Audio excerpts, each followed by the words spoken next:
دھرتی وائس کے دوستو السلام علیکم۔ معزز سامعین، حاکم علی زرداری ایک عام سے زمیندار تھے اور ذوالفقار علی بھٹو کے قریبی ساتھیوں میں ان کا شمار ہوتا تھا۔ 1972 سے 1977 تک قومی اسمبلی کے ممبر رہے۔ حکومت کے آخری حصے میں بھٹو صاحب بڑی ٹینشن میں تھے۔ کسی بات پر حاکم علی زرداری کو ایک بڑا ہی زوردار تھپڑ دے مارا۔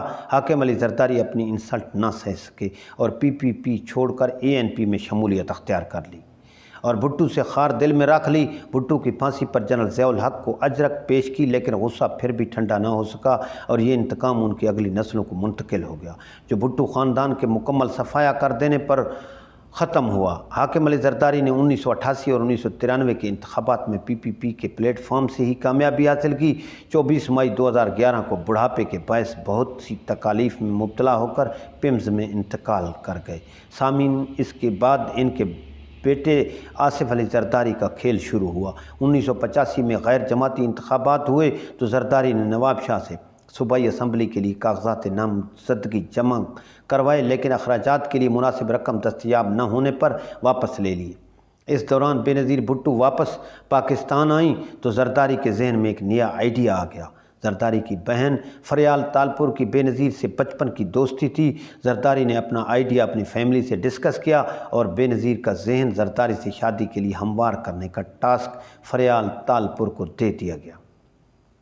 فریال تالپور پرانی دوستی کے بہانے بے نظیر سے چپک گئیں۔ بے نظیر کو تنہا اور مشکلات کا شکار دیکھ کر اپنا کام بڑے عمدہ طریقے سے کرنے لگیں اور زرداری اور بے نظیر کی ملاقاتیں کروائیں، جن میں بے نظیر کو احساس دلایا کہ زرداری کے اس کے لیے بڑے ہی کام کی چیز ہے، دھڑلے والا اور قابل اعتبار ہے، اس کے راستوں کے کانٹے چن لے گا۔ بے نظیر شادی کے لیے مان گئیں اور اس طرح سے زرداری کی تو گویا لاٹری ہی نکل آئی۔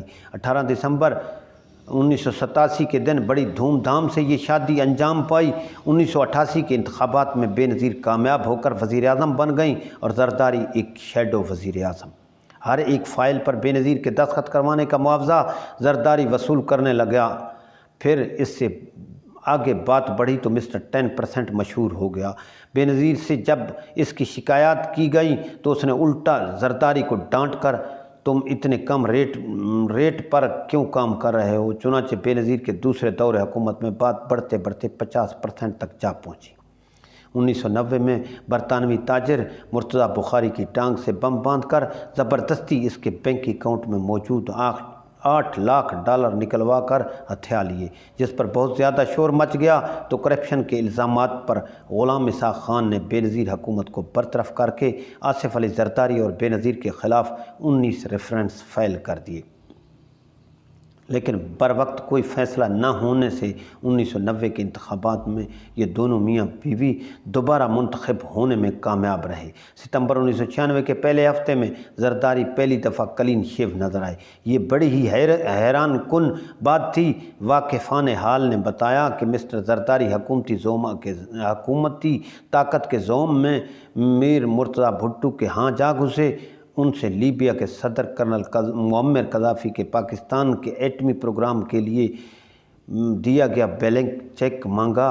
اس پر دونوں میں شدید جھگڑا ہو گیا۔ میر مرتضیٰ بھٹو نے اپنے گارڈ سے زرداری کو خوب اچھی طرح پٹوایا، جوتے مروائے اور گندے ناپاک پانی سے اس کی آدھی مونچھ بھی مونڈ دی۔ زرداری کو اچھی خاصی چوٹیں بھی لگیں، کچھ جسم پر اور کچھ دل و دماغ پر۔